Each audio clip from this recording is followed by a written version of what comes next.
it was felt that we need to have some sort of academic activity at a national level to really apprise doctors at all hospitals which are managing COVID, whether government, private, whether at a district level or at a state level or a tertiary hospital.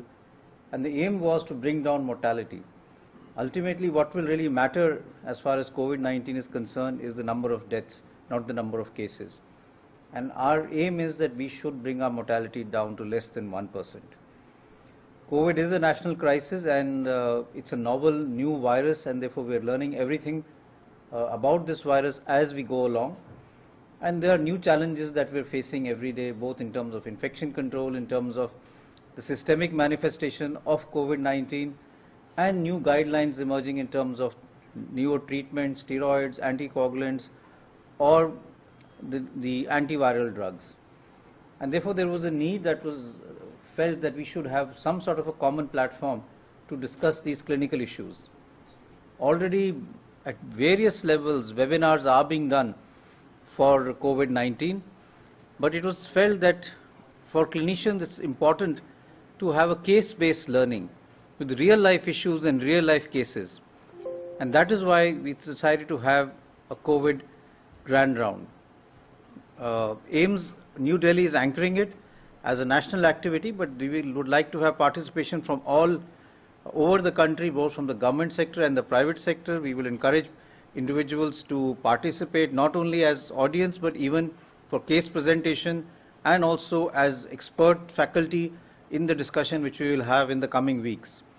And therefore I would like to take this opportunity to invite all academic institute or hospitals and all doctors who would like to present cases or be part of the expert faculty to either write to us, send us an email, and we'll see in whatever way we can accommodate you. We would like to have a national participation from the north to the south, from the east to the west. It's important that we look at all issues, and today we are actually looking at the issue of how do we really manage issues and the importance of testing, what is the value of various tests, and we know that there are a large number of tests which have now become available. There were controversies with the antibody testing, and now we have a rapid antigen testing kit. So how do they help, and what do you do when you have a classical clinico-radiological profile but your test turns out to be negative? So this is what we're going to discuss today, but as we go along having this on a weekly basis, we will discuss other issues from management to managing, say, neurological manifestation, gastrointestinal manifestation, or pregnancy with a patient who is COVID positive. So these are all the issues that we will discuss in the coming weeks. I would like to take this opportunity to really thank Niti Aayog, the Ministry of Health and Family Welfare, the Board of Governors, the Medical Council of India, my entire faculty for really coming together and pushing forward for this national COVID Grand Round, and I hope it's a success. We would want to have a feedback from you how we can improve. There's always room for learning. And now, without wasting much time, I would like to just introduce the panelists that we have for today. I have on my left Professor Rajeshwari. She is the head of pulmonary critical care and pain management, anesthesia, critical care and pain as far as the All India Institute of Medical Sciences is concerned. On the right we have Professor Ashu Seth from the Department of Radiology, and her main interest is pulmonary radiology. And then I have Professor Lalit Dhar, who is from microbiology and in charge of the virology lab. And we will start now with the case. I'll ask Dr. Bikesh, who is an Associate Professor, Department of Anesthesia, Pain Medicine and Critical Care, for the case presentation, after which we will have a discussion, or we'll have the discussion at the end. So over to Dr. Bikesh. Thank you, sir. Good afternoon, everybody. Today we will be discussing two cases related to testings of COVID-19. And with the first case, it's a 41-year female weighing around 90 kilos, presented with us with a history of fever for 4 days, dry cough for 3 days, and shortness of breath for 3 days. The fever was continuous and high grade, although not documented. It was associated with cough and generalized weakness. It subsided with parastamol and not associated with any rash, joint pain, vermiculation, headache, or gastrointestinal symptoms. The cough was dry in nature, acute in onset and gradually progressing over the last 2 days. It was not associated with any chest pain, change in voice, heartburn or urinary or postural variation. The shortness of breath was since the last 3 days and the patient was having difficulty in breathing even at rest. She is known hypertensive since last 2 years. The blood pressure was controlled on telmisartan 40 mg once daily. There is no history of any recent travel. There is no history of any contact with any diagnosed or suspected case of COVID-19. At arrival at AIIMS and primary assessment, she was conscious oriented. Her vitals were GCS was 50. She was tachycardic with a heart rate of 122 per minute. Blood pressure was 107 by 81 mm mercury. Respiratory rate was 24 per minute. Her room air saturation was 69%. However, it includes up to 90% with oxygen by face mask at 10 liters per minute. Emergency blood investigation and COVID sample in the form of nasopharyngeal throat swab are sent for RT-PCR. Patient was started on IV fluids and antibiotics. In view of SARI symptoms and COVID suspect, the patient was shifted to the COVID suspect ward. In the COVID suspect ward, the patient was not maintaining the saturation even with oxygen by face mask at 10 liters per minute. So, in trial of non-invasive ventilation was given with the FiO2 of 80%. Support of 12 cm water and peak of weight and awake roaming by Rajbai. Despite this, she deteriorated over within next 2 hours. The saturation dipped to 78% with the oxygen of 100%. Respiratory rate was 38 per minute. The blood gas shows acidosis and hypoxemia. She was intubated and started on mechanical ventilation with spoon support ventilation in a volume control mode with a FiO2 of 0.7%, diaphragm of 400 ml, respiratory rate of 20 per minute and peak of 8 cm of water. These are the chest X-ray and non-ultrasound findings. Now I invite Professor Asu, who is a professor in the Department of Radiology at AIIMS, to describe and give us the idea how to interpret the chest X-ray and non-ultrasound in case of COVID suspect. Dr. Asu. Thank you, Dr. Vikash. So we have the chest radiograph and the lung ultrasound. At a casual glance, what you can make out in the chest radiograph is that whatever abnormality we have is most certainly multifocal and is bilateral. How we are going to interpret this abnormality, I will come to later. What does the lung ultrasound show? Lung ultrasound shows us an irregular hypoechoic area which is located in the subpleural location and is showing the shred sign or fractal sign indicating a consolidation. Also there is thickening of the pleural line, but if you notice that the number of B lines at this time point are not increased and are within normal limits. So essentially a subpleural consolidation. What importance do we give to this chest radiograph? Whenever we see a chest radiograph in context of a clinically suspected COVID, at the end of that interpretation, we should be able to give this information. Do we think it's normal or abnormal, which is evident in our patient? Do we think that this is non-COVID or a classical COVID? And then there is an area in between which is indeterminate. So either classical or probable, non-COVID or can't say.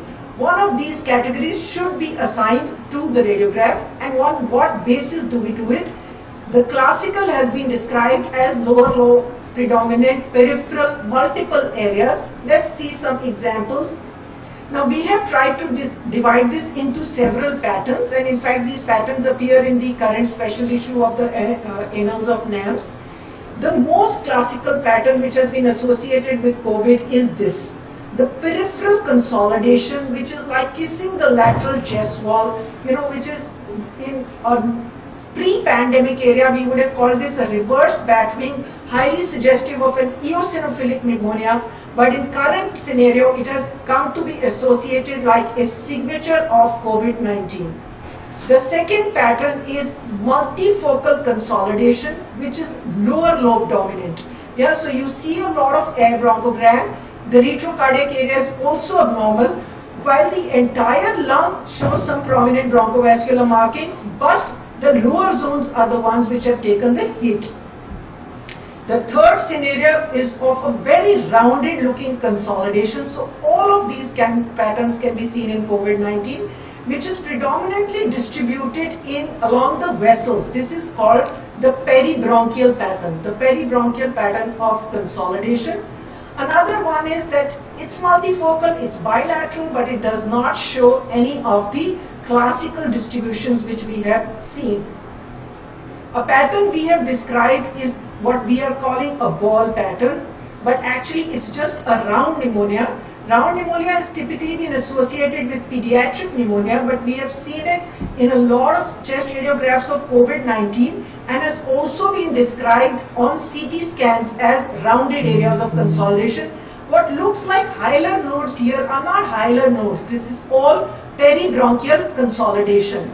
And lastly, in the most severe forms, you will get this classical bilateral lower lobe symmetrical extensive consolidation, which will be labeled as ARDS because based on the ventilatory requirements plus the radiographic picture. These are the 6 patterns which I just described. Now let's apply this knowledge to our index case. We do see lesions which are bilateral.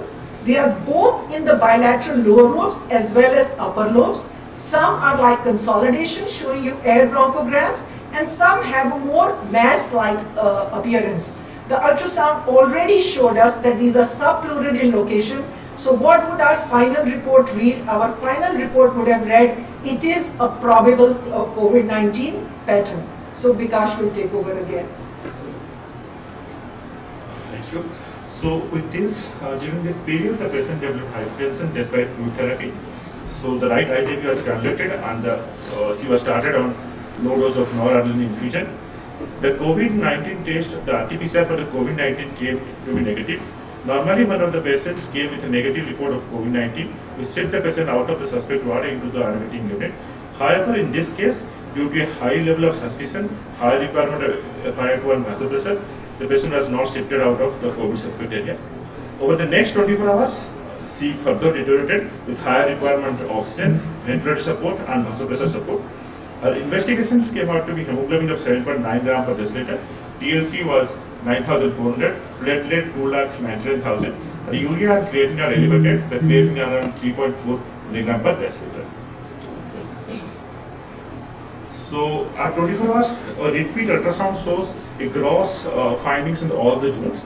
You can see that the pleural line abnormalities, which is irregular and thickened pleura, these are B lines. You can see which are multiple B lines throughout the lung field.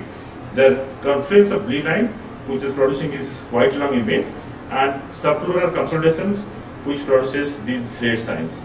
So these features are not exclusive of this COVID pneumonia. These can be found in other pathologies. However, the combination of these patterns and the nature of distribution may suggest a COVID pneumonia. So if you see, if the lung is divided, the whole of the lung is divided into 12 zones. In the right side, there are 6 zones, and the left side 6 zones. And if you can find out, the pleural line abnormalities are found around 11 zones. The B lines are found also in 11 zones, out of which 8 zones, these are multifocal and confluence producing a white lung. And the red sign was found in around 10 zones. In view of clinical features, history of COVID-19, worsening clinical conditions and worsening radiological features, a repeat RT-PCR was planned for COVID test. The tracheal aspirate was sent for the reverse transmitted PCR. This time the repeat RT-PCR was found to be positive for COVID-19. The patient was further managed as per AIMS COVID-19 guidelines. So this is the first case. Coming to the second case scenario. Here is a 52-year female weighing 60 kg, presented with us with a history of fever for 3 days, dry cough for 1 day. The fever was high grade, maximum temperature was 103 degrees Fahrenheit. It was associated with generalized weakness, not associated with any chills, rigor, rash, joint pain, burning, maturation, headache, or any gastrointestinal symptoms. The cough was dry in nature and not associated with chest pain, change in voice, heartburn, or any duodenal or postnasal variation. She is a hypertensive since last 2 years. Blood pressure was controlled on medication. Also a diabetic since last 2 years. The blood sugars are controlled on oral hypoglycemic agents. She is a nursing staff working out at our institute, but working in a non-COVID area. There is no history of any recent travel. There is a history of contact with a COVID-19 patient 8 days before, but the nature of the contact is not well defined. At arrival at AIMS during primary assessment, she was conscious, oriented, her vitals were GCS is 50, pulse rate is 98 per minute, blood pressure is 148/94 mm mercury. So some blood and radiological investigation are advised. Her blood investigation came out to be hemoglobin of 12.2 gram per deciliter, total leukocyte count of 5,510, and other investigation was found to be in the normal range. Her chest X-ray, CT scan is done. So this is the CT scan of this patient. Now again, like asked to Dr. Asu to tell us regarding how to interpret the CT scan in case of COVID suspect. Thank you, Bikash. So similar to the chest radiograph in this patient, this is the CT scout film which was normal. But if we look at the subsequent axial lung CT images, again similar to radiograph of the patient 1, we see bilateral lesions. What is the location of these lesions? Lower lobes. In terms of central and peripheral, what is the location of the lesion? It is again subpleural, abutting the pleura. Here it's abutting the mediastinal or the paravertebral pleura. Here it is abutting the costal pleura, but all the lesions are abutting a pleural surface. It has a very well-defined kind of border, but there is a central clearing. Central areas are low density, which we refer to as an atoll sign or the reverse halo sign. If you imagine the secondary pulmonary lobule and see the small lesion which has been pointed here with this red arrow is almost as if one secondary pulmonary lobule, this is the coverage of a secondary pulmonary lobule, turned into a ground glass. And this is as if several secondary pulmonary lobules are confluent now to form a larger lesion. So to summarize, we already stated the location, multiplicity, rounded appearance and the presence of atoll sign. So if this was a non-COVID world, what would we have called this? We would have called this organizing pneumonia. And again, to illustrate its relationship to pleural surfaces, the relationship to the pleural surfaces is a very important pointer. Just as in chest radiograph, you have to assign a risk category to the CT. So some obligatory and confirmatory patterns are described. These are very similar to what I already covered, but the key words here are fissures. You must remember that the fissures also have pleural surfaces, so the lesions may not appear next to the chest wall or mediastinum, but can be hanging from the fissures. They can have both ill-defined or well-defined margins. We had both of these type of lesions, and if you see, organizing pneumonia has been placed as one of the confirmatory patterns. Based on this risk assessment, as we know, there is a reporting and data system, RAD system for several organs now, like we have lung RADs for lung cancer screening, BI-RADs, which basically gives a risk assignment score, which for organizing pneumonia pattern will come as CORADS 5, which means very high and typical for COVID-19. And if it was not the time of pandemic, the closest differential will be connective tissue diseases. So in our index case, we advised both a repeat of the COVID-19 test as well as a search for RT-PCR since she had unexplained fever. So in view of history of contact, continuing symptoms of search of COVID and chest CT scan finding, so a repeat RT-PCR was planned. Now a nasopharyngeal and throat swab was again said for repeat RT-PCR. The repeat RT-PCR was found to be positive for COVID-19. So she was again managed as per the AIMS COVID-19 guidelines. This is the COVID-19 guidelines of AIMS, which we follow for managing all the cases. Unfortunately, for the first patient, she did not survive. However, the second patient was discharged home after a few days of hospital stay. Thank you. Thank you very much, Dr. Bikash, for an excellent presentation and highlighting the problem that we face. These are two real-life cases that we've seen as far as the All India Institute of Medical Sciences are concerned. And they highlight two issues. One is that at times you may have a classical clinical radiological profile, but your initial test may turn out to be negative. And then the whole issue is how do we go about approaching these cases. Or you may have a patient who has come to you and you did not suspect COVID-19, or the test could not be done for some reason, and then a CT scan was done, and this came with these classical pictures. And then the issue becomes, what should you do now when you have a classical radiological picture, whether it's the X-ray or the CT, suggesting COVID-19, but you don't have a positive test as of now in terms of managing the case and in terms of preventing infection spreading to the others. So before I take up the questions, or we have a subsequent presentation on investigation, I just remind everyone that they could send their questions through WhatsApp, the number being 9999 692364. So I'll repeat that again, 9999 692364. You could send the questions on WhatsApp and we'll try and answer all of them. I now invite Dr. Rajeshwari to summarize and give us some idea as to what happened in terms of the follow-up of these cases, and just a brief review of what was done. So thank you, sir. So the first patient was an overweight. She was 90 kilos and she had hypertension as a comorbidity. And it was seen that in the beginning she presented with hypoxemia but without any symptoms. So we call these patients as happy hypoxemics. She had a saturation of about 60% on room air. And she was then given oxygen. So this patient, after oxygen therapy, and when her initial ultrasound was done, and she also had an initial testing done, turned out to be negative.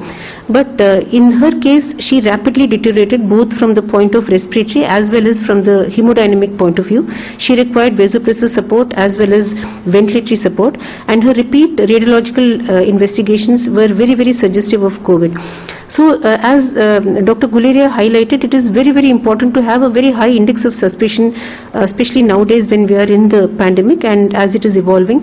So because of that high index of suspicion, the patient was not transferred to her parent ward out of the COVID ward in spite of the RT-PCR being negative, and we were therefore we wanted to carry out the test again because of her positive findings, which ultimately turned negative. Unfortunately, she had a very rapid downward spiral and we lost this patient. Coming to the second patient, although this patient came and she had two comorbidities, she had a slightly more prolonged history, and she also had a very vague history of a contact with a COVID positive patient, and that was what prompted us to keep her in the COVID suspect area in spite of her also having a first initial negative test.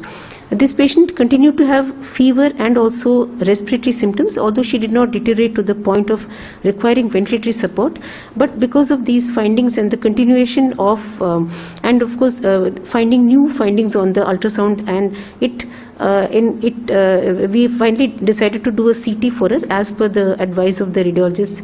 So as you recently saw, the CT was highly suggestive of COVID-19, and which was proved to be so when the RT-PCR was repeated. Therefore, the message we get is twofold. One thing is that we have to give a lot of importance to the clinico-radiological findings of the patient. In spite of the test turning negative, tests have to be interpreted in the light of the patient's findings. And secondly, it's very important not to rush these patients to a place where there is a likelihood of transmission to other patients. We must have an area in the hospital, a well-designated hospital, a designated place where these patients can be kept till they are actually proved to be COVID positive or negative. Thank you. Thank you very much. Maybe I can now ask Professor Ashu Seth to just give us a brief on when to use an X-ray and CT scan for diagnosis. And I'll just also ask her just to give us an idea of how sensitive and specific do you think a chest X-ray and a CT scan are in a situation where for some reason the COVID test is not available or could not be done. So our strategy we are addressing only diagnosis part today and not management of COVID-19, but for us, at the forefront of this battle has been the chest radiograph. What we have done is that we are fortunate to have 2 X-ray machines in the casualty, and we have divided these 2 into one COVID suspect and one for all other regular patients. So in our ER itself, if there is a SARI patient who comes, patient undergoes a chest radiograph. I already showed you the kind of atlas that we have created for people on ground, which is the physicians or the radiologists who are on duty, for them to be able to see these patterns, and they are able to recognize that whether it is a COVID pattern or not. I didn't show you all the non-COVID patterns, but it's very classical. You can clearly tell this is not a streptococcus pneumonia, or this is not tuberculosis, and this looks more like a viral pneumonia. Can you tell on chest radiograph itself? Yes. There will be a whole lot which will be gray, but at least the clear ones get cleared. So we clearly give it a term that this is a COVID pattern, and the patient can move straight to the COVID suspect unit while patient is awaiting the results of the test. Now, what happens if the chest radiograph is normal, the chest radiograph is indeterminate, or the test is negative? Then we recommend a CT scan in these cases. The sensitivity of a chest radiograph has been reported anywhere between 55 to 60% approximately, and a specificity in a similar range. In a CT, the reports have been very variable, but in the sensitivity and specificity claimed is in excess of 70 to 90% by various studies. But I think when Dr. Lalit speaks later, we'll come back to this subject, because the specificity depends on the current scenario. For instance, I labeled the OP as COVID because there is a raging pandemic. But in regular situation, I would have said I want to know the ANA first. So it depends on the prevalence of the disease in your population at that time in terms of specificity. Thank you very much. So I think we've had a number of questions coming through the WhatsApp, and some of them are related to the issues that this case has raised in terms of what would you do if the second test also was negative, which I think is an important issue that we will address when we take the question and answers as far as this case is concerned, or managing COVID-19 is concerned. Other questions are actually generic. I'll try and see whether we can, or the panel can actually address them to some extent. But as we move forward, let's have a brief presentation by Professor Lalit Dhar on the investigation or the testing that can do, because a number of the questions are based on the utility of these tests, and like I mentioned at the beginning, we have a number of tests which are available. What is their utility, and how and when should we use them? I think those things will be highlighted. So I'll request Dr. Lalit Dhar to summarize the testing strategy and the tests that are available and how useful they are as far as COVID-19 is concerned. Over to you, Dr. Lalit. Good afternoon. I'll be speaking about the clinical approach to the laboratory test for COVID-19. If you look at the virus, this is just to highlight the antigens that are present for which the genes are detected in the real-time PCR. You can see that right on the surface is the spike antigen, and below that is the envelope. Below that the membrane, which is not really used, but the nucleocapsid is again another target for the tests. The open reading frames 1A and B, which are not expressed in the virus per se, but the genes are present, is also one of the targets for these tests. The sample collection for COVID-19 would entail mainly the collection of nasopharyngeal swabs or throat swabs, along with a nasal swab, using appropriate PPE. Respiratory tract samples, but upper respiratory tract samples are collected in viral transport medium or lysis buffer, using specific swabs, which are preferably flock swabs, so that you can get enough material from these samples, and then transported to the laboratory, maintaining a cold chain at the earliest. The tests can be categorized as nucleic acid amplification tests, or NATs, tests for antigen, and tests for antibodies. The most commonly used test at this point of time, which is also considered the gold standard, is the real-time PCR test. The first test introduced in India was an in-house test developed by the National Institute of Virology, Pune, which was supplied through ICMR to all the laboratories. This had WHO endorsed primersen probes based on certain publications which are mentioned here. Subsequently, many commercial real-time PCR platforms have come up. These include open platforms where you can use any of the various kits which are validated and approved by the ICMR and granted emergency use authorization by various international agencies. The closed platforms that are available are also used, and these are more important for high throughput testing. Then you have the near point of care rapid real-time PCR platforms. And other methods for real-time PCR include isothermal amplification with CRISPR-based detection or transcription-mediated amplification, for which again a commercial system is available.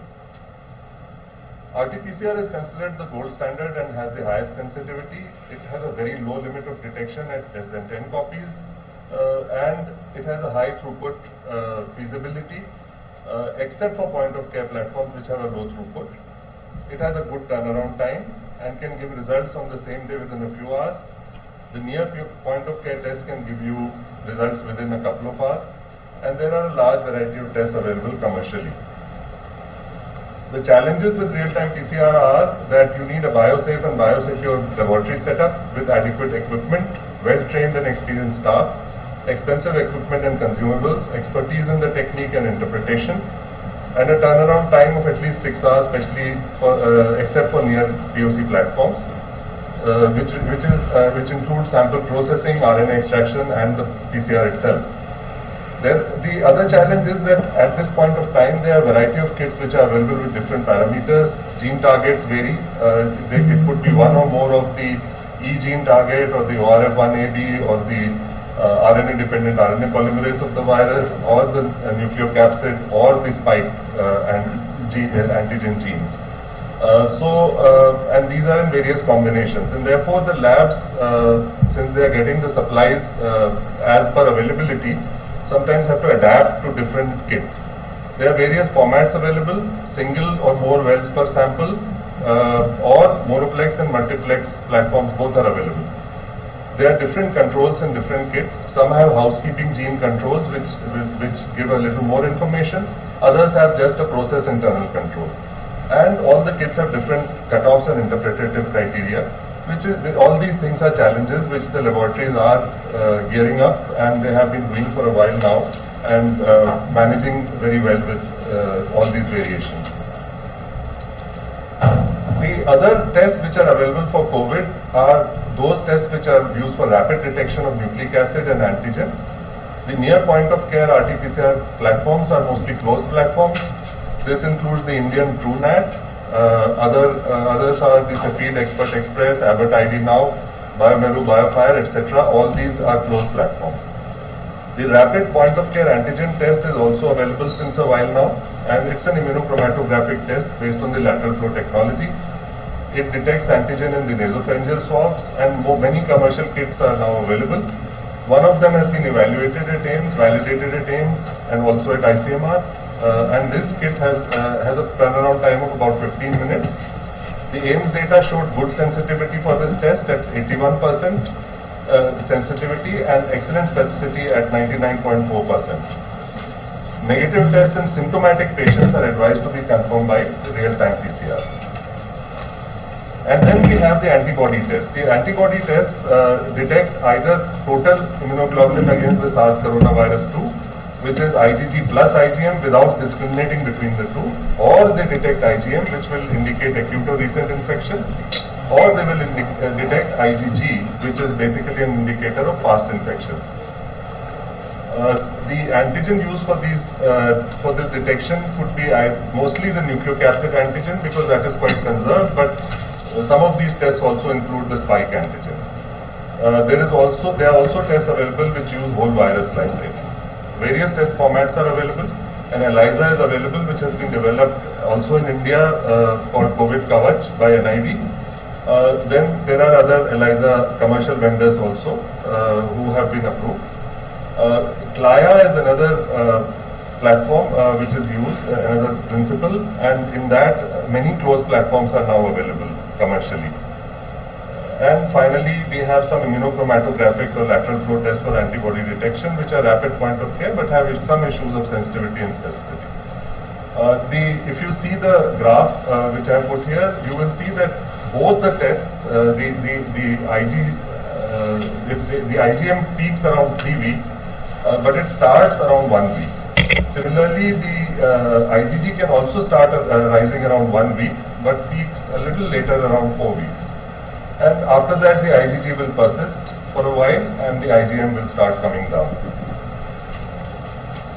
Now, this was in the context of the case that we just discussed, and this question has come up many times in many publications, whether one should do a real PCR or a CT test for the diagnosis.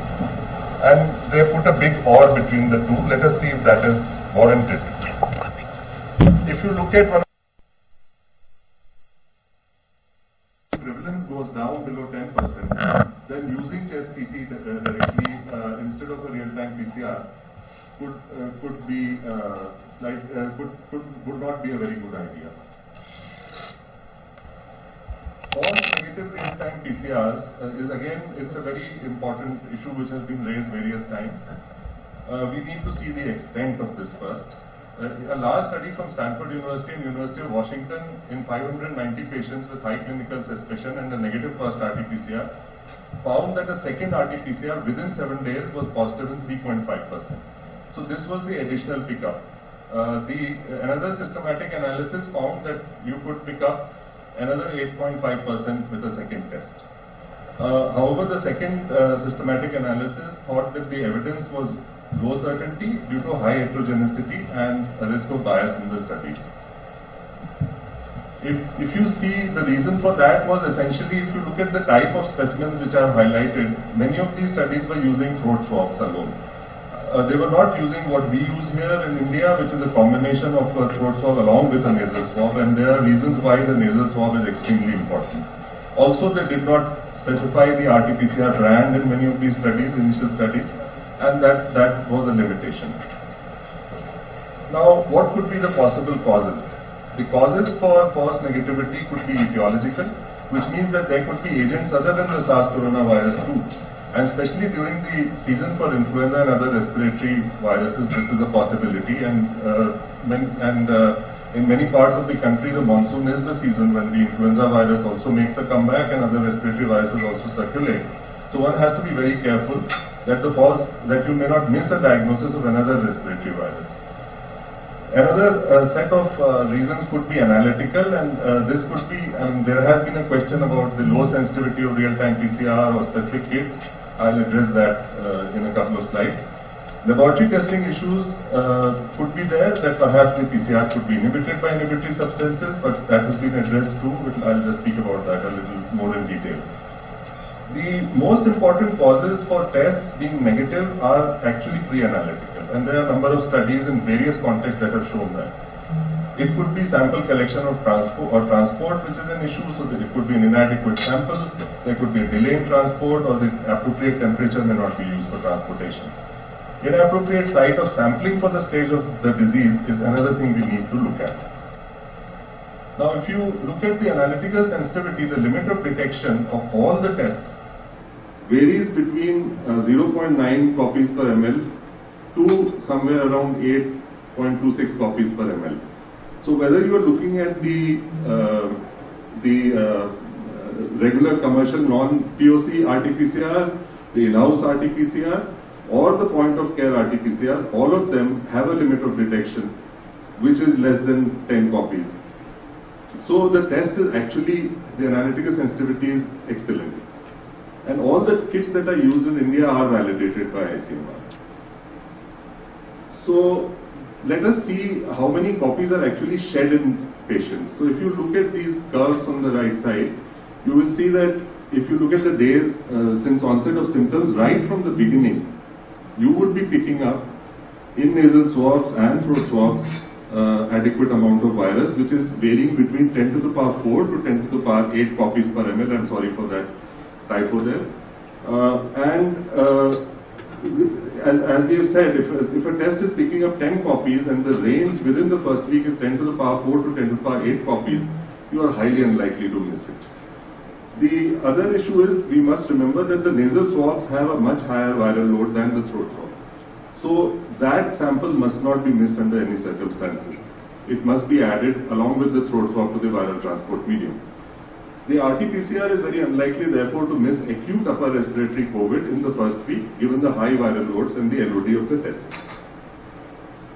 Now, could it be a quality issue? Could it be that the samples are not adequate? Well, there is a process, there is a sample internal control in the kits, which looks at the housekeeping genes, and these genes are for the RNase P or the beta globin, which are always present. And these are detected in the sample all the way through from the processing to the nucleic acid extraction, and at the end in the RT-PCR those should show up. If they don't show up, then it means the sample is inadequate, and that is what we communicate to the concerned department to repeat the sample. Another control which is there in some kits which do not have the housekeeping gene is an added internal control. This is added during the extraction process from outside, and this confirms the nucleic acid extraction and the RT-PCR process only, but does not actually assess sample quality. So this is one of the things which the labs need to look at, whether their test has a housekeeping gene control or not, or does it just have an internal control, which is a process control. Nevertheless, these things are very much incorporated into the testing. We also have good external quality assurance. We have a reverse EQA, meaning that some number of positives and negative samples are sent to other laboratories for confirmation to the higher level laboratory. And in our case, since we are a regional laboratory of the ICMR, it goes to NIV for confirmation. And then there is the accreditation process, which has been made necessary for many of the labs, and many labs are taking it up, just as we have at AIIMS. So then the final issue is, then what was the problem in these cases? I think the issue was basically getting the right sample at the right time. If you take an early acute respiratory infection, a nasal swab deep from both the nasal cavities plus a throat swab is adequate, as we have said. But if you have an acute severe lower respiratory tract infection, where you know that the virus is now gone into the lungs, it has gone into the lower respiratory tract, it is possible, especially after 7 days of illness, that the test may turn out negative. And therefore we have suggested in our institute, and we have been doing this here, that particularly, the first thing is, of course, you repeat the above samples, and there is always a chance you may pick up some of the virus which is still being shed. The virus, of course, continues to be shed. The RNA is detectable till a median of 20 days, and it can continue to be detectable till 37 days, although viable virus is only there till about 8 days. But it may be intermittently picked up if the virus has already gone into the lower respiratory tract and the upper respiratory sample is taken. So we suggest that we repeat the sample. The other thing is, if the patient is intubated, it's a good idea to add a bit of the endotracheal aspirate, about half an ml, in the same BTM as the nasal swab. This is an improvisation which we have been using here successfully. There are no recommendations as yet, but we know that endotracheal samples can pick up lower respiratory tract infections far better than an upper respiratory sample. There is an alternative sample, the bronchoalveolar lavage, but because it has a high risk of aerosolization, it is highly unlikely that this sample will be sent. So, to summarize, the diagnosis of coronavirus disease does not only require RT-PCR or CT. That should not be an or, it should be an and. So both of them have a time and a place where they can be used. I would just like to thank finally all our virology laboratory staff who have been working tirelessly without a single word of complaint, always with a smile, and the lab has not taken a single break, including Sundays and holidays, since 2nd February 2020.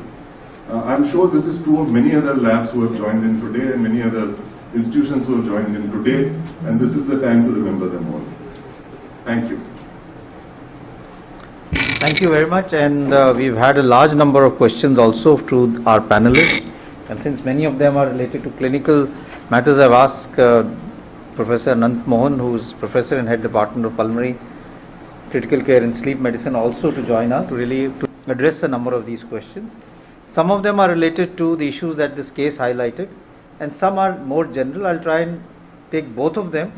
So maybe we'll just continue with where Dr. Lalit left off.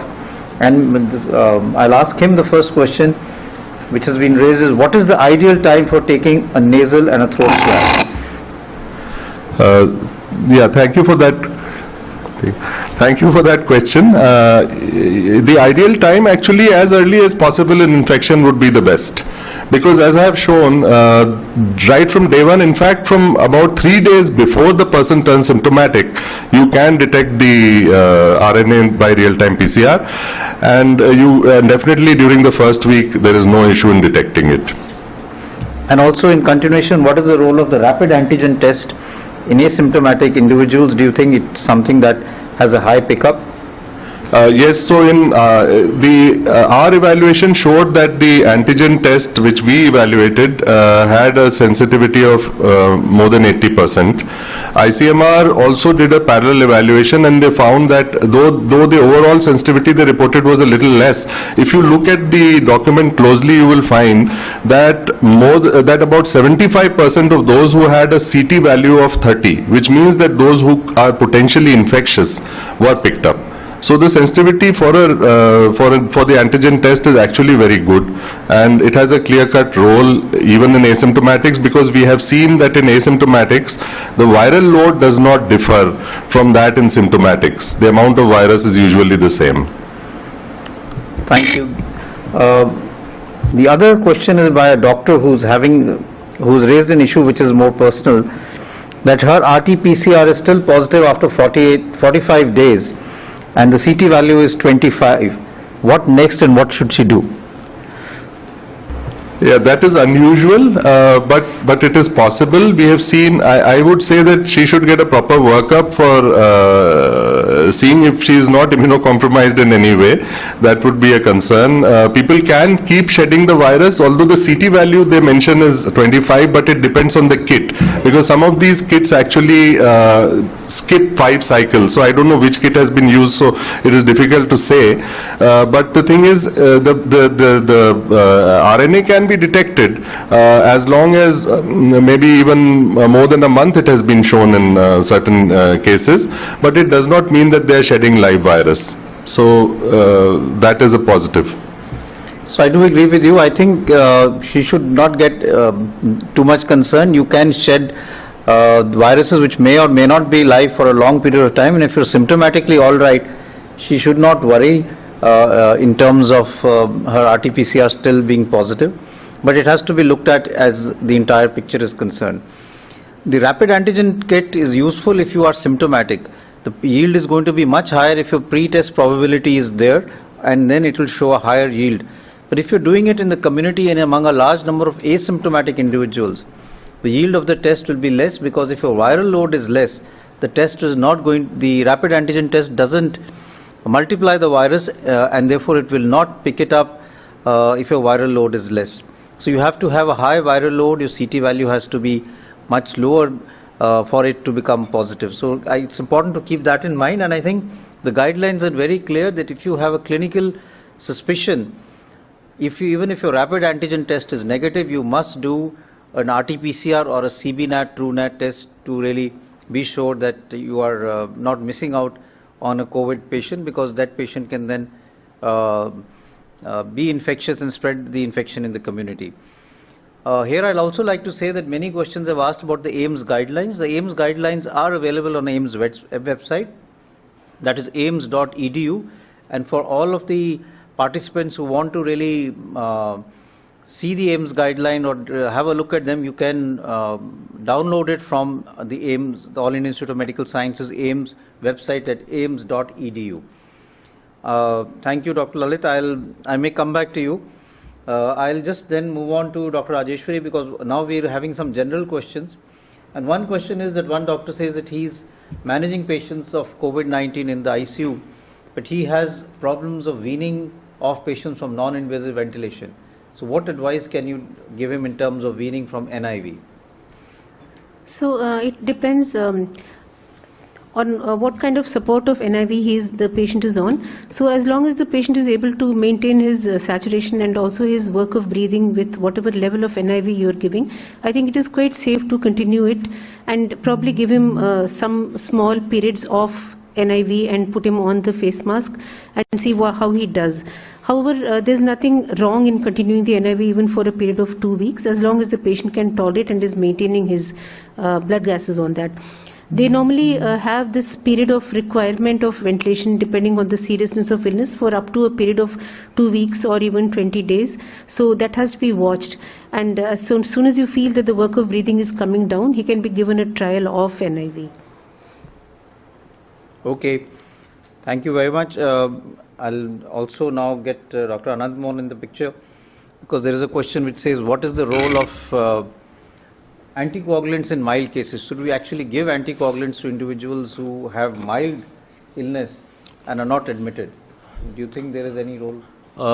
Actually, no, because that we had seen earlier, and there was questions at the start of the pandemic when we were not very clear on the management strategies. So the thing is that most of the mild cases are likely to be ambulatory. So at that point of time, the policy was to admit all patients, whether mild, even asymptomatic, they had to be isolated. So they were basically in hospital, but they were ambulatory. So there was really no indication of giving any anticoagulation. The risk-benefit ratio did not really go in favor of anticoagulation. But yes, subsequently we realized when we saw more and more cases of thrombus, thromboembolic phenomenon and DVTs and a couple of strokes also, one realized that the moderate and the severe cases are the ones who should benefit, who will benefit. So we started anticoagulation in the moderate and above, moderate to severe category, and that is where the guidelines still are. All hospitalized patients who are moderate or severe should be given the benefit of prophylactic anticoagulation till they are hospitalized. Even after that, after discharge, it is not a uniform policy to continue anticoagulation, and that has been given in a recent thrombotic guideline also by the US. So as long as they are hospitalized, yes, prophylactic anticoagulation. In severe critical, there may be a case for even giving therapeutic anticoagulation doses as well, because that one will have to decide based on his saturation, etc. So I think in mild cases there is really no indication. In those who are admitted with moderate disease, the current evidence does support giving prophylactic anticoagulant. You can use low molecular weight heparin. And in most ICUs, if the patient has severe illness, they would move on to giving a therapeutic dose of low molecular weight heparin or anticoagulants. You could also use unfractionated heparin if you wanted to. The main issue here is that we know that this causes a prothrombotic state and there is hypercoagulation, which leads to a lot of extrapulmonary manifestation. But in the early or mild or asymptomatic stage, there is no evidence that it can be of much use. I'll then ask Rajeshwari another question, and this is basically on discharge from cytokine storm. If you have a patient who has recovered, when can you say that this patient who has now can be discharged?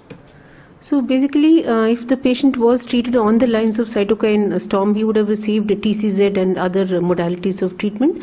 So clinical improvement would probably decide the time of discharge, because cytokine storm is a very life-threatening event, and obviously the patient would have been very ill and probably shown a lot of pulmonary manifestations and other markers of which suggest like high IL levels and so on. So as soon as the pro-inflammatory markers come down and he seems stabilized from the other points of view, I'm sure that can be decided, because then ultimately patients are discharged from the hospital only after they become clinically all right.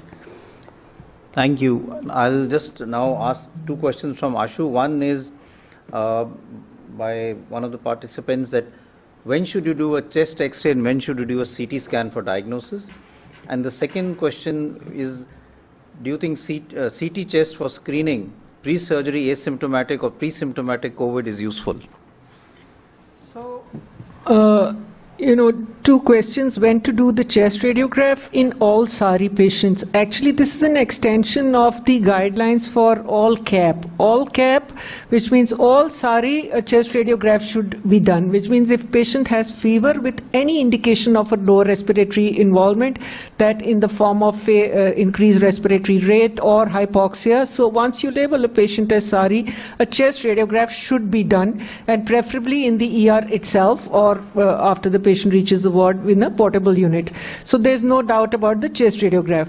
In terms of CT for diagnosis in SARI, I already said if the chest radiograph is normal but patient is symptomatic, you're not sure of your pattern on the chest radiograph, and especially so if your microbiology diagnostics are inconclusive, then you should definitely do a CT scan. That is as far as diagnosis goes.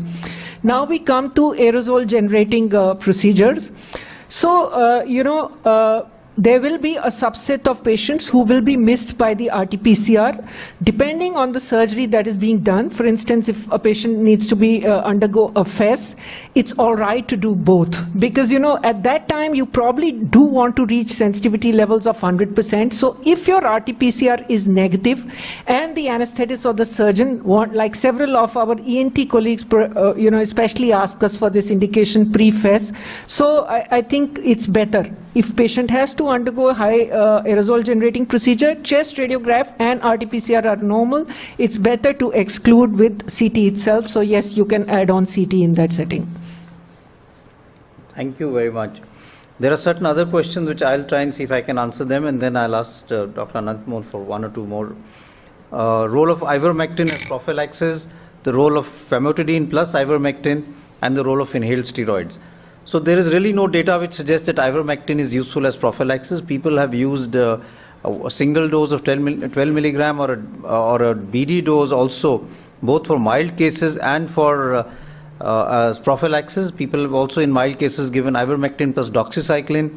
Some clinicians suggest that it really helps them, but I don't think we have enough evidence one way or the other to support its use. So currently the National Task Force, which looked at the guidelines and looked at the data for ivermectin, did not find it to be that useful based on the evidence and have not recommended.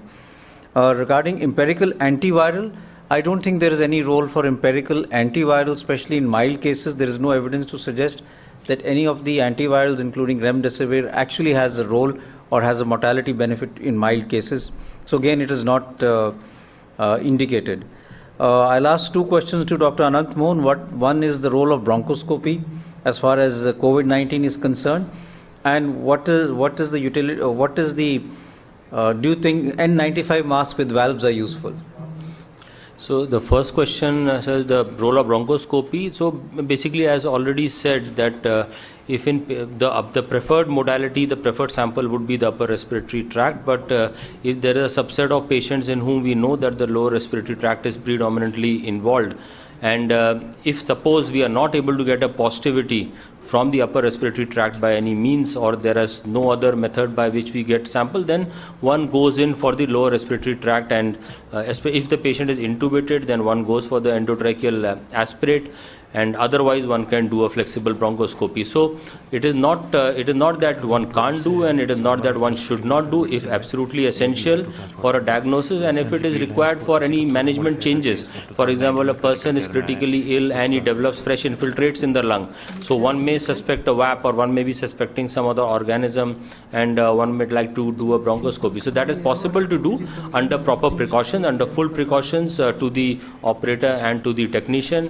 In fact, there are several guidelines for bronchoscopy during in a COVID situation, which have also been come up by various international organizations, and even the IAB, the Indian Association of Bronchology, is coming out with their own position statement.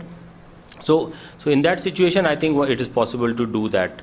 The only thing is one should be clear about the indication and what role it will have in the management. Second question was the one with the walls, the mask with the walls. So I think that concern is coming up in the last couple of days again regarding the whether the valves, they kind of harm others, or they have the potential to harm others or to the person himself who's wearing the mask. Again, there is no hardcore data to this effect, but the only thing is that how it prevents the aerosols from collecting, from getting transmitted. So exhalation, is it prevented, and the person who's wearing the mask himself may be at risk. So I think these are some theories which are coming. So one really has I really am not aware of any scientific or any evidence-based basis for that, but because the valves are a one-way valve and they have a tendency to trap the air inside, so there was this possibility that it may cause some problems to the person himself who's wearing it. But I think I'll ask others also to chip into this.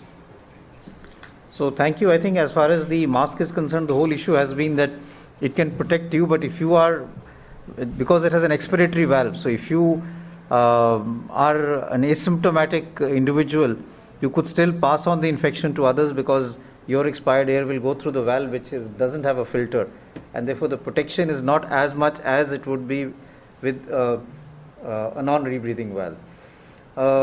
There are other questions. One is basically the significance of antibody testing. Maybe Lalit, you would like to answer that.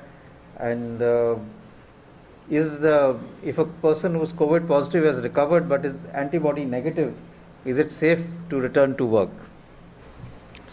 Well, as far as the antibody tests go, I think they will pick up the IgG in the serum, but whether an IgG in the serum is indicative of a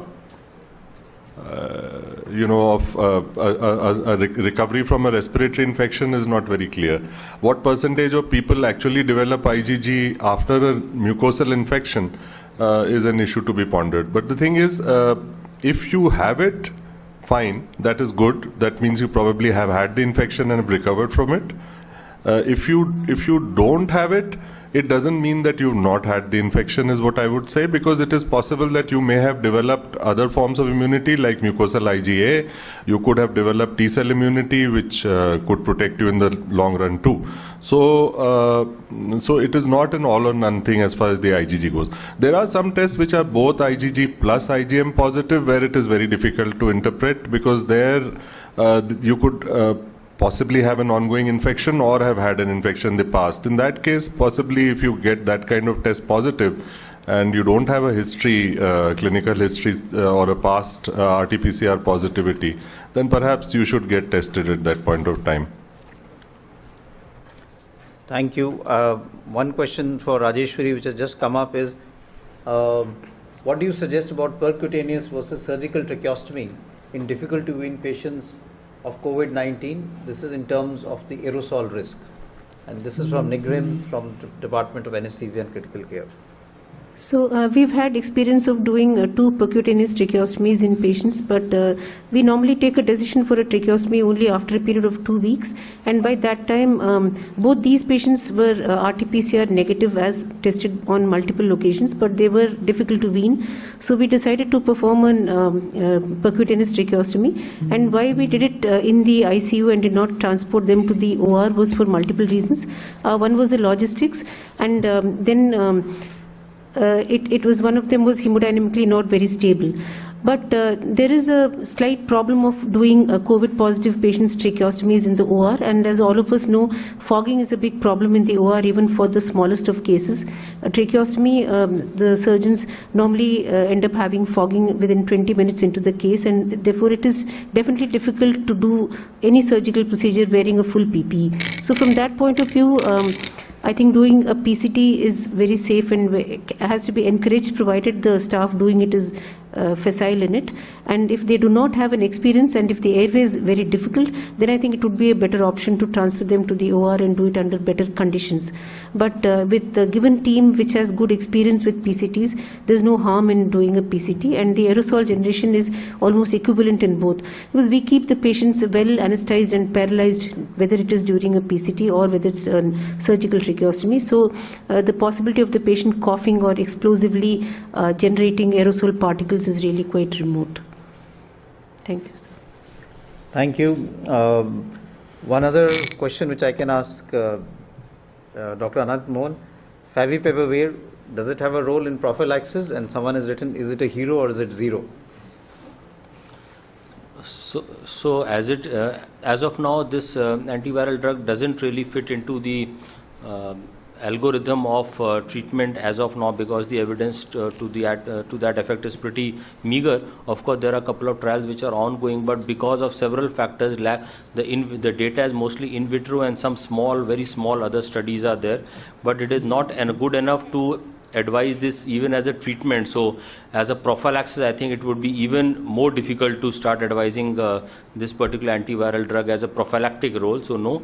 And the other thing is there are many other problems. You know, the dose of this, the number of tablets one has to take, almost 16 to 18 tablets, the cost, the side effects. So all that has to be taken into account when one is giving all these medicines. So as of now, there is no prophylactic role of this medicine. So I agree with that. This is also something that was discussed in great detail. Anant was also there in the National Task Force, and the data was looked at very critically as far as favipiravir was concerned. It is an antiviral drug which came in for influenza for H1N1 in 2014, was approved initially in Japan, and has also been used for Ebola. So it has a wide antiviral activity. But the data as far as COVID-19 is concerned is not strong enough. There are just two studies from China, but they are not studies have been not done very well. There's a lot of bias as far as the studies are concerned, and it was felt that we still need more data. And as Dr. Anand mentioned, that there are issues also of the number of tablets the person has to take and the side effects. So and it is for 14 days also. So currently, I don't think there is enough evidence to say that favipiravir is going to be a game changer, and there is limited evidence to really advocate it as prophylaxis. The other question is the optimal time for remdesivir. Now, remdesivir is an antiviral drug. The data for that is again not that strong in terms of mortality benefit. There is some suggestion that it may have mortality benefit in moderate to severe cases, but it has not achieved statistical significance. What it has shown is that the days of hospitalization comes down, but the utility is maximum if it's given in moderate to severe cases. So in ideal situation, I would say that remdesivir would be useful if it's given somewhere around this, maybe the 6th to the 8th day or the 5th to the 8th day in an individual whose oxygen saturation is falling, he's requiring high flow oxygen, and there are infiltrates which are appearing or are increasing on the chest X-ray, so that he is now having going in from a moderate to a severe disease. Early use of remdesivir in such patients may have a beneficial role, and that's where it should be placed. On the other hand, if you have an individual who goes on to what we call a cytokine storm, has increasing CRP, D-dimer, IL-6 levels are very high, then you're looking at giving anti-inflammatory drugs and anti-IL-6 drugs, and that's where you will give drugs like tocilizumab or itolizumab, which is now also available, and there's some limited data for that. And of course, steroids to play a pivotal role both in moderate to severe disease. You could give methylprednisolone or dexamethasone. And as we've already discussed, we would also continue to give anticoagulants. The important question which I am going to ask the panelists, and I'll see if I can help them out, is that if you have a person who is RT-PCR negative twice, HRCT shows classical GGOs, someone has even written CORAD 5/6, and CRP is very high, IL-6 is high, D-dimer is increasing. What is your diagnosis and how will you treat such a patient? So, who would like to take that, and I can try and then help you in answering that question, because this is a issue which has happened in other states also. I also know that there are certain cities where there was a problem or delay in getting the RT-PCR results, and the physician had to rely on just these reports which are available, and then there became ethical issues of should he treat this patient with antiviral, especially remdesivir, when you don't have a positive report. So maybe we can have a discussion and try and see if we can reach a consensus on this. Dr. Anand Mohan. Yeah, so again a situation which may arise, and as has said, has also arisen. We also faced this kind of a situation once, in the sense that it was a patient who tested negative here. Once we shifted to our ward, and it was classical features on X-ray were there, and the patient was hypoxic. So we repeated. Second time also was negative. We repeated again after 2-3 days, and then he came out to be positive. So this may happen. Again, you have to take the entire things into perspective, the clinical feature, radiology and the virology. If other things are compatible, probably one would go in for the basic treatment. You can start the steroids, start the low molecular weight heparin, start the oxygen therapy, give the NIV, give the high flow nasal cannula and oxygen therapy and everything. The problems will come if you are having to do anything beyond that. So that means the specific antivirals and all. I would say, of course, one may need to repeat the test once again maybe, because again, like Dr. Lalit said, the timing may not be right, maybe the sample taken may not be right, there can be many problems in the entire course of this whole procedure, transport problems, collection problems, so it is no harm in repeating it once more. If that is also negative, then maybe one can take a conscious decision and discuss with the relatives. If everything else is fitting into COVID, discuss with the relatives that look, we have one or two options. Remdesivir is there, tocilizumab is there. We don't have a clear-cut diagnosis, but there is a very high clinical suspicion. There is a pandemic which is ongoing. So maybe with proper consent, with proper telling them with the proper risk-benefit ratios, the side effects and all, one can maybe take a very conscious and careful decision to go ahead with maybe one of the other specific therapies. That is probably what I would say. Dr. Rajesh, you want to add anything? No, I agree entirely with Dr. Anant Mohan. I think to isolate this patient and to treat him on a very high index of suspicion is, I think, the cornerstone of treatment, knowing that we are in the midst of a pandemic and we may have a likelihood of a missed RT-PCR. That doesn't really say that the patient can be just discharged anywhere. So I think the important message here is that this is something which can occasionally happen, and you have to look at the entire clinico-radiological picture and the patient's background before you take a decision to treat one way or the other. First thing would be isolate the patient, and unless proved otherwise, you must consider this patient as being COVID positive, and therefore don't send him into a general ward where he can cause infection to others. He should be either in a COVID suspect area or in an area which is isolated, because he is neither COVID positive, but he is suspect, and he is neither COVID negative. So you will have to keep it in an isolation facility. At the same time, try and repeat tests, as we've already shown that sometimes a bronchoalveolar lavage or doing a sample from the lower respiratory tract may give you a higher yield as the disease progresses, and that is something that you can do. So keep trying to get a positive report, because that will make life much more easier. But if that is not there, then as Dr. Anant Mohan said, you need to discuss this with the patient's relatives, take a conscious decision. You have to take their consent, and if you have a situation where you feel that the patient is showing deterioration, there is worsening, his requirement of oxygen is going down, and you are in a area where there is a high chance that there is an ongoing active pandemic, COVID-19 cases are significantly high there, I would say that after taking a consent, you could consider giving antivirals, you should give steroids, you could also consider giving anticoagulants. Even if you have an atypical viral infection which is causing these type of features, it is justified to give anticoagulants and steroids in such a situation based on what is the current data. On the other hand, the debate would always be on remdesivir and subsequently on tocilizumab. I think that is where you will have to take a conscious decision, but it is something which is challenging, and one will have to look at it on a case-to-case basis. So these are challenges that one will face as we go along managing these patients. One question which is basically maybe to Dr. Rajeshwari and Dr. Anant Mohan, in terms of your policy for doing CPR in COVID positive patients. CPR is never denied to a COVID positive patient at the outset, and we have had a very large number of patients with CKD who have come with hyperkalemia and have had an arrest. So if it's because of a treatable cause, normally we do not stop the CPR, and we've had good results and good outcome. We've had patients completely who have recovered.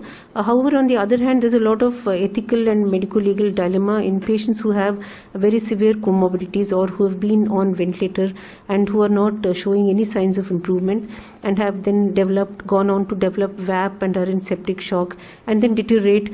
And we all know that they cannot be revived, or especially at extremes of age, especially the very old people. So we still do have a medico-legal dilemma in these cases, but we do not really have do not resuscitate orders unless if the patient's family has been taken into confidence and if there is any indication from them that they do not want any CPR or any other measures to be done. And this has happened in, I think, one patient where the patient was about 90 years old and they did not want any CPR. Otherwise, we do follow the CPR guidelines as per the American Heart Association. We have the modified COVID CPR guidelines. Okay. Okay, so thank you very much. There are other issues. One is the role of aspirin with heparin. I don't think we have enough data to say that adding aspirin to the anticoagulants that you're giving gives any added benefit. So as of now, we are not recommending that combination of aspirin or any other antiplatelet drug should be given along with heparin or low molecular weight heparin.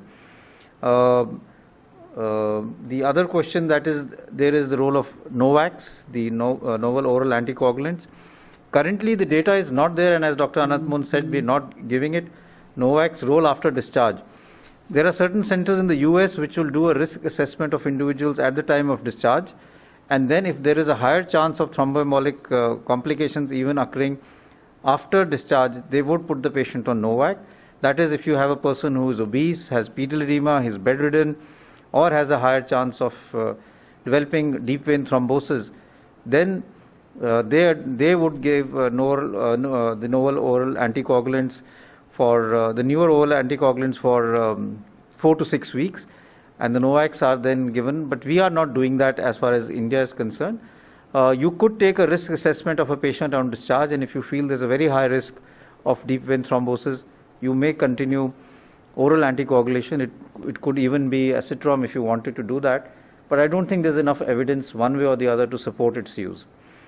The role of steroids in mild cases, there's no evidence to show it's useful. Even if you look at the data from the recovery trial, the benefit was only in those patients who had moderate to severe cases. It can sometimes be more harmful if you're giving it in mild cases. So there is no role for giving steroids in patients who are having mild symptoms or who are even asymptomatic.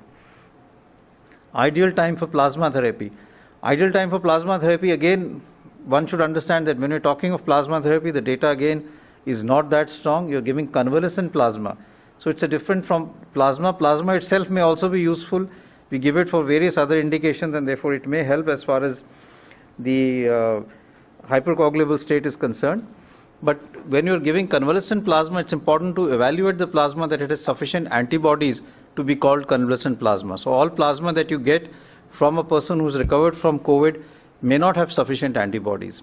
And it is usually to be given in moderate disease, and again, it's usually found to be benefit in the earlier stage rather than late, because at the later stage, the individual's own body produces enough antibodies, and giving more antibodies from outside is usually not much use. So there are studies which have shown that if you look at the antibody titer in these sick patients at a later stage, the antibody titer is very high and you really don't need to give convalescent plasma in them.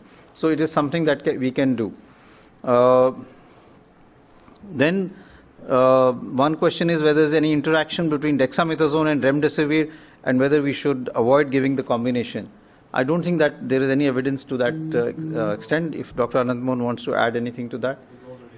So I don't think there is, and we are routinely giving the combination without any problem. What the dose of steroids that we are giving, maybe you can add, because we are giving methylprednisolone as of now. Yeah, so we are giving methylprednisolone and dexamethasone. These are the two things that one can give. So in moderate to severe, it depends. Anywhere dexamethasone, anywhere between 4 to 8 milligrams is okay, and for methylpred, anything about. So they are basically almost the same with each other as far as the potency is concerned, and they are approximately 4 to 5 times more potent as compared to the prednisolone. So if we give the equivalent doses, then I think it should be all right. Anything between say 0.5 to 0.2 milligram per kg per day should be all right in a single dose. Sometimes some people give it in a double dose, so that's enough for a 8 to 10 day period more often than not. Okay, then the other issue is about hydroxychloroquine prophylaxis and the duration for that. Now again, this is a debatable issue because the data is not that strong. It's based on more of lab data and rather than good robust clinical trials. There's just very few clinical trials which have looked at hydroxychloroquine prophylaxis. I'm aware that there are 2 large studies which have been started, one being done in the US by Duke's University, and one in Europe where more than 1,000 healthcare workers are being enrolled to see for the benefits of hydroxychloroquine prophylaxis. But these studies will take some time. Currently, whatever data we have is basically some review data from our own institute, some which was done by ICMR, and some data which is also published in the IJMR, and some data from Delhi hospitals. which tends to show that there is some benefit of giving hydroxychloroquine to healthcare workers in terms of its protective value, and the healthcare workers who took it regularly did have lesser infection with COVID-19, but there could be a lot of other confounders as far as this interpretation is concerned.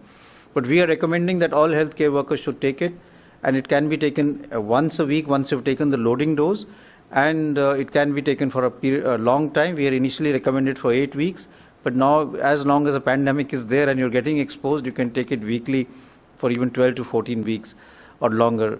Many of our patients who are on hydroxychloroquine on a daily dose are on a daily dose of hydroxychloroquine for months or years without any problem. So taking it weekly for a few months, I don't think should be of great concern. I think we've tried to answer most of the question. There's one question which I think is there as far as a lot of surgeons are concerned, testing before surgery and protection of patients and surgeons as far as COVID-19 is concerned. So here I think there are two things that we need to bring out. One is that there is now data which suggests that if an individual is suffering from COVID-19 and has a routine surgery or develops COVID-19 infection in the subsequent post-operative period, then the overall mortality, follow-up mortality is much higher. In a data published in the Lancet Respiratory Medicine, the mortality was almost more than 30% in those who became COVID positive and had infiltrates in the chest X-ray, and it was even higher in those who did not even had a mild disease but were COVID positive. Therefore, it's very important that we be careful about whom we take up for surgery, and if elective surgery can be postponed, that would be a better option. But this is in most hospitals, surgeons will not take up a patient for any procedure unless a COVID test is negative, because it's to protect themselves and of course the patients. This is also something that we've discussed in ICMR just over the weekend, and ICMR is also now coming out with guidelines which suggest that in all patients going in for any interventions, surgery, or people who are immunocompromised who get into the hospital, they should have first a rapid antigen test kit, and if that test is negative, they can go ahead and get an RT-PCR done, which can be done by the standard RT-PCR or by CBNAT.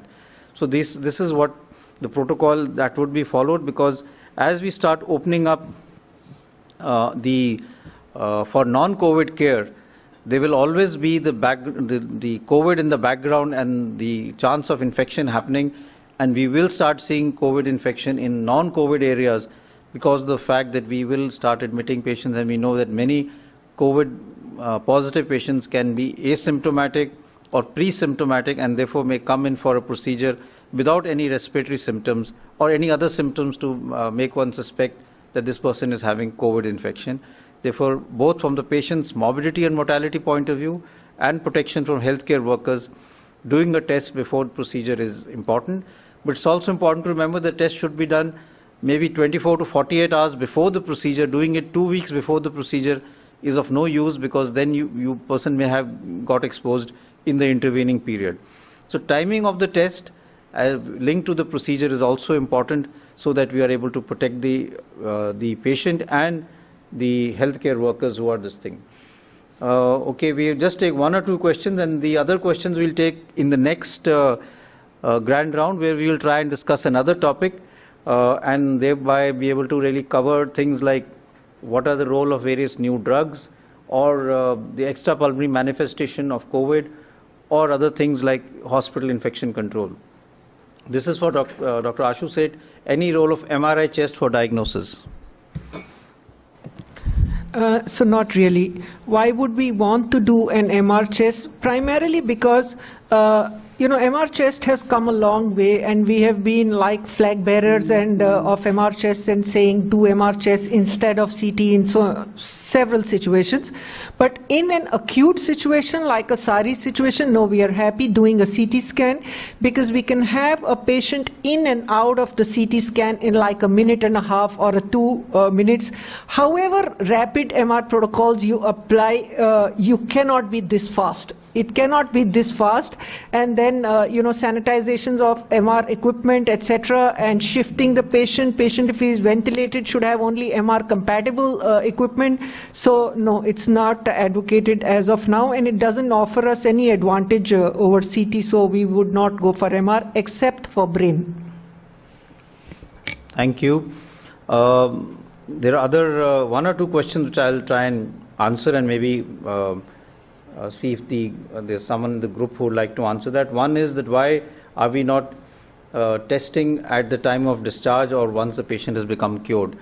This is basically based on the fact that there were recent studies which suggested that after 7 to 10 days of infection, if you are totally asymptomatic, or if you are mildly symptomatic and you have had 10 days of between your test and the current day and at least 3 days of no symptoms, then you are very unlikely to have viable virus in your nasopharyngeal passages and you are not infectious.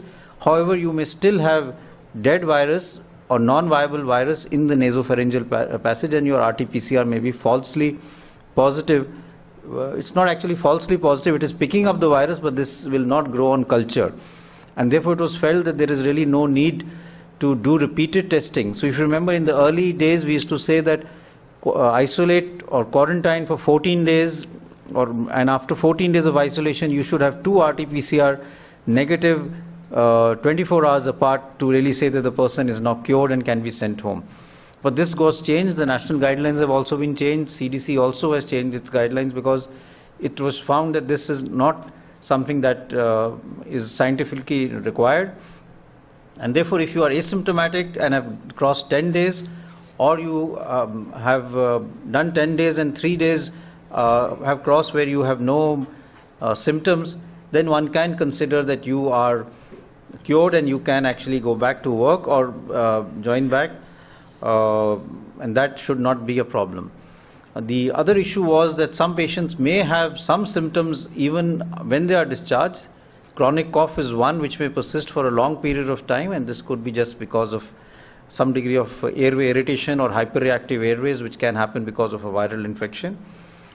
Sometimes some patients may have a lower oxygen saturation, and this is a question which has come up, that if the saturation is low but the patient is otherwise totally recovered and is asymptomatic, can he be sent home? He can be sent home. I would advise that we should encourage him to do some degree of pulmonary rehabilitation to really build up his pulmonary reserve and improve his oxygen saturation.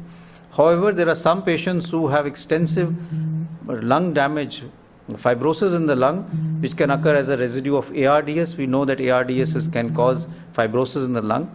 And there have been a few patients that have actually been discharged on long-term home oxygen therapy because of extensive damages. We've seen follow-up CT scans of patients after even 3 months which continue to show fibrotic changes in the lung. Dr. Ashu can sort of expand on that. And therefore, there can be some long-term residual changes both in the lung and other organs which can lead to impairment as far as quality of life is concerned in these individuals. So you may have individuals whose saturation may continue to be low, but that does not mean that they're infectious or they cannot be sent home. So you'd like to add to that? Yeah, so, post-COVID fibrosis is a reality that we will all be waking up to, and we have now started having our first wave of second admissions in these patients. And some of them may have had some pre-existing ILD also, which got worsened, and in several of them the fibrosis is de novo. We have had a few admissions, as of now only 5 to 6 in number, where we've had to look at significant shortness of breath, where the patient has presented to the ER with a shortness of breath, and in a couple of weeks perhaps we will have more experience to come back on this. So one question for Lalit: are some tests fake? Are some test kits fake? That's a very difficult one, sir. As far as I am aware, ICMR is validating each of these kits which are available in the market. The list is up on the ICMR site. So I think it is best to take a look at that list and ensure that the vendor is an authorized vendor. So all of the tests which are up there have to be validated by the ICMR, and it's there on their website.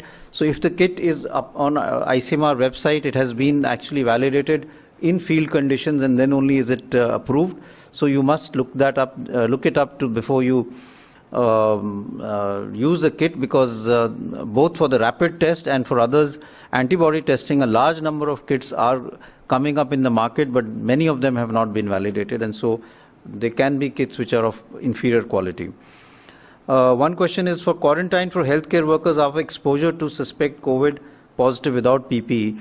If you have a close contact, and there is a way of trying to really identify whether the person has had a close contact, is the contact for more than 15 minutes, was the both individuals wearing a mask, how close was the contact, was it less than 2 meters or was it more?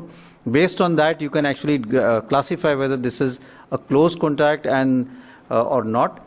And if there is a close contact and there is a high risk of exposure, the individual has to be quarantined.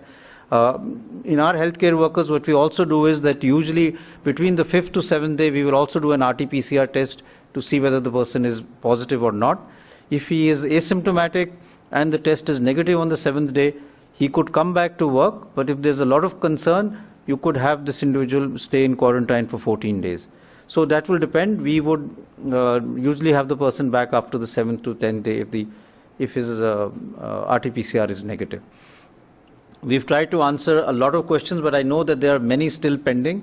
Many of them we could not take because of shortage of time, and I can see there are still questions coming up regarding role of CT scan, thrombolysis in patients, and cone beam CT and things like that. We'll try and take them up next time because we've already exceeded our time, unless you want to take one or two questions in the end.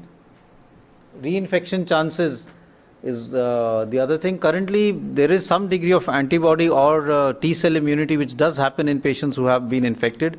So chance of reinfection currently are less, but how long this immunity lasts is not very clear.